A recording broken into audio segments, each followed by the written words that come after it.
Hello everyone, my name is Candace Gauthier, and today for my Admire presentation, I'm going to be talking about Emma Watson.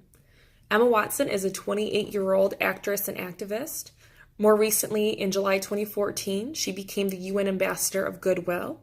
But for most people, you may know her as Hermione Granger from Harry Potter. I find Emma Watson admirable because of her high values, her strength, and her goals to spread education to young girls across the world, especially in third world countries, and her fight for equality for both men and women, professionally, personally, through governments, and more. As mentioned, Emma Watson, back in July 2014, was appointed to be the UN Goodwill Ambassador. With this, she's become an advocate, and all her efforts go towards the fight for equality, he for she, and encouraging people to be their own advocates towards this cause. While being the UN ambassador, in her speech, she mentions that this isn't just a feminism thing.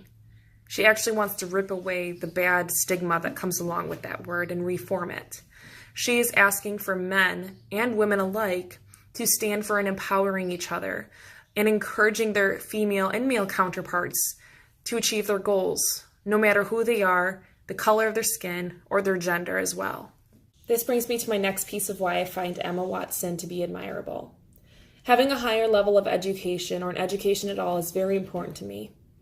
I have worked my entire life, full-time, paying for college, switched my degrees a few times, but I never gave up because of role models like her and role models like my mother, who I mentioned in my Admire 1 presentation. At just 24 years old, Emma has visited third world countries, and including Bangladesh and Zambia, to promote education for younger girls. In addition, she also was the COM210 International Ambassador, which helped go towards the cause of education in rural areas in Africa for all.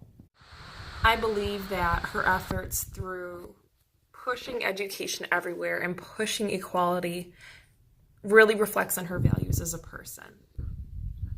Moving on to the He for She campaign. I've mentioned it a few times, so it's about time I talk about it. This is what really began my interest in Emma, more so than before. Back in 2014, this was announced when she became the UN Ambassador of Goodwill. And what this is, it's a solidarity campaign. It's for the advancement of gender equality, and it's really encouraging us all to become agents of this change. Right now, they are talking about the 10 by 10 by 10 impact, which was made in effect a few years ago. And this is a one-year plan that was created to involve government, schools, teachers, employers, everyone alike, to accept a challenge of committing to change, to supporting female counterparts, and really asking yourself, have you given equal opportunities? Have you defended someone who was being taken down? What have you done, and what are you going to do? These three reasons in active campaigns are why I chose Emma Watson as someone who I find admirable more than any other celebrity or person other than my mother and father. And I truly hope that I can take what I've learned about her and use her strength for my own professional career.